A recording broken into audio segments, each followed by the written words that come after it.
Napakalaking problema talaga to pag hindi mo binigyan ng solusyon. Pag hindi mo pinapansin yung mga kaninong problema, maaaring dalawa lang yung kakahantungan. Una, sa ospital.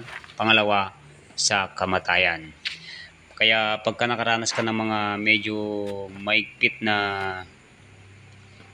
preno, yung mga disc brake natin dito sa may harap, kailangan mo siyang agapan o bigyan pansin agad.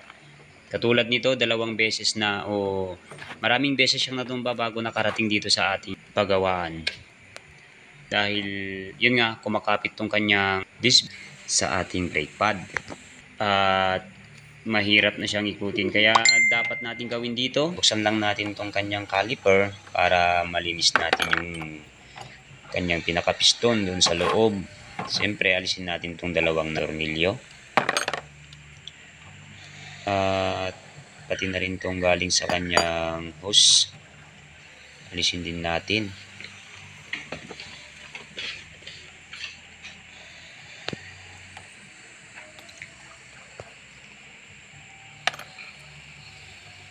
Kapag naalis nyo mga guys, yung kalimutan balik yung kanyang spacer. Napakahalaga yun. So, pag naalis na, hugutin nyo lang. Then, lilinisan natin yung sa loob. At para malinis, alisin natin tong 8mm na tornilyo na siyang humahawak sa ating brake pad. Madali lang to mga guys. So,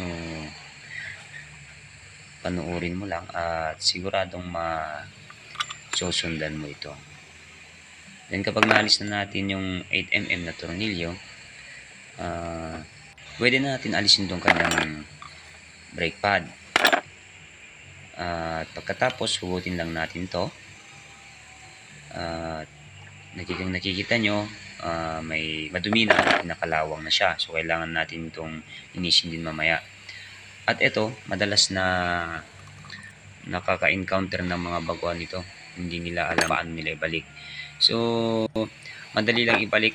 Ganito lang ang pagbalik nito. Tingnan mo lang yung 2 clip na to at yung kanyang kakapitan dito sa kanyang caliper at saka mo lang idiin at kakapit na siya o di kaya yayakap na sa kanyang kalagyan.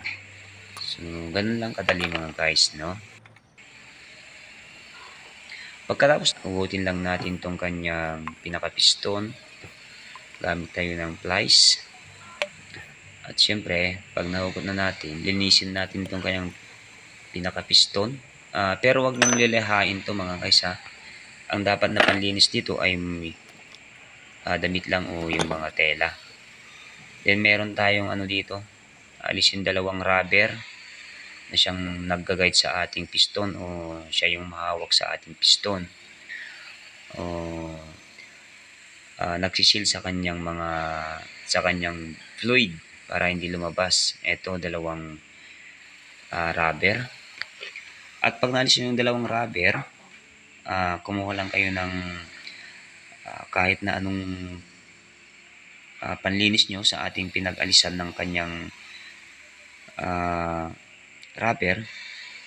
At napakahalaga na linisin mabuti dahil pag madumi itong ating lagayan ng seal, ng oil seal o rubber ay siyang sanhi kaya hindi mo mabalik yung ating piston sa kanyang tamang posisyon.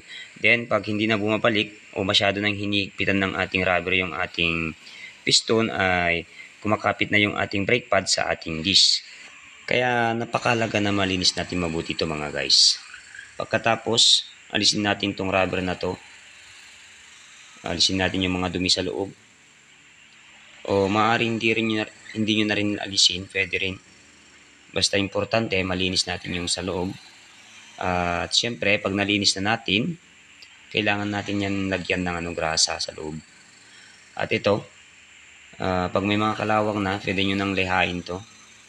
Basta yung mga pinong leha lang ang pwedeng panleha dito.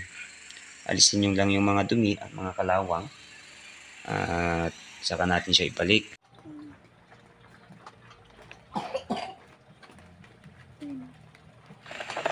Siya nga pala mga guys, itong dalawang rubber na to, kapag nalinis nyo at ganun pa rin, ayaw pa rin bumalik yung ating piston o nasira yung isang rubber, may mga pagkakataon kasi na sira yung isang rubber at wala kayong mabilhan, pwedeng isang rubber lang ang ilagay nyo dahil nasubukan na natin yan. Yung isang rubber lang nilagay natin at hanggang ngayon okay pa naman yung ating ginawa. Basta ang importante may rubber dito sa pangalawa, dito sa may labas, wag yung sa una sa loob. At kapag nalinis na natin itong kanyang pinakapiston, balik na natin, lagyan lang natin ng ng konting padulas para hindi kumapit sa ating rubber pag binalik natin.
At pagkatapos natin maigpitan at pagkatapos natin malinis at maibalik, pwede natin ibalik sa kanyang tamang lagayan. So, dalawang tornilyo.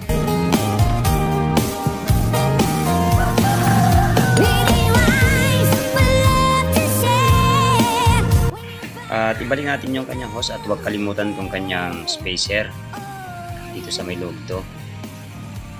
Kabilaan mga guys, hindi yung kalimutan ilagay kasi napaka-importante yan.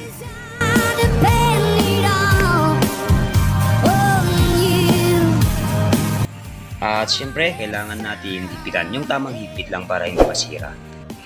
So naibalik na natin lahat mga guys, no? Dito na tayo sa pinaka-importante. Kailangan natin buksan tong dito sa kanyang lagayan ng ating brake fluid dito sa may taas sa ating handle. Pisil-pisilin natin to, then napapansin nyo yung ating fluid, yung ating brake fluid ay bumababa siya. So pagka pinipisil nyo then bumababa yung ating brake fluid, huwag yung hayaan matuyuan para hindi makapasok yung hangin sa ating hose. Kasi pag napasukan ng hangin yan, mas lalo tayong mahirapan mag-play. So kailangan nyo lang pisil-pisilin yan. Then basta importante, huwag nyo patutuyuan ng brake fluid sa kanyang box. Then kapag maraming beses yun na siyang napisil yung kanyang preno,